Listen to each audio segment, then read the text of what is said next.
7 दिवसाच्या नंतर निसर्गाला दिला आणि भाऊ एक उजेड आम्हाला त्याला उजेड म्हटलं. मग आण म्हणलं मच्छिंद्रला आज पंप करावंच लागते आपलं एवढं का म्हणलं फवारून टाकू दादा आपली सरकी म्हटलं. तर आणलं मच्छिंद्राने चालू केलं सरकी म्हणे संध्या आपल्याला जावं लागते फवारा झालं धरण भरलं म्हणे धरणावर जायचं म्हणे. मला जाऊ ना मग काय विषय. तर गेलो मग मच्छिंद्राने आम्ही निघालो होतो धरणावर. इथं गेलो होतो फाट्यावर चहा पण नव्हता मायमध्ये तसं निघालो आम्ही. मला जमला नाही. गेलो मग पहिले मंदिरावर गेलो. मंदिरावर गेल्याच्या नंतर पहिले एंटर मंदिरामध्ये झाल्याच्या नंतर महादेवाची पिंड वगैरे आहे समजा नंदीची मूर्ती आहे घंटा वाजवला भाऊ. दर्शन वगैरे घ्यायसाठी गेलो मंदिरात गेलो पिंडीचं दर्शन वगैरे घेतलं आणि निघालो मग धरणाकडे जाताना हा डांबरी रस्ता नाही भाऊ असाच रस्ता आहे पांढराचा नॅशनल हायवे. हे बघा आपलं धरण आमच्या सर्कलमध्ये सगळ्यात मोठं धरण आहे भाई. कालच्या आपल्या व्हिडिओमध्ये तुम्ही बघितलंच असेल. गेलो हो मग तिथं आमचे पाटील पण होते. पाटील वावरातून आणली दुसरं हसत जात.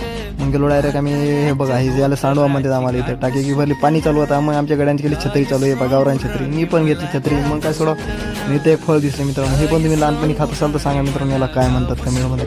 व्हिडिओ आवडत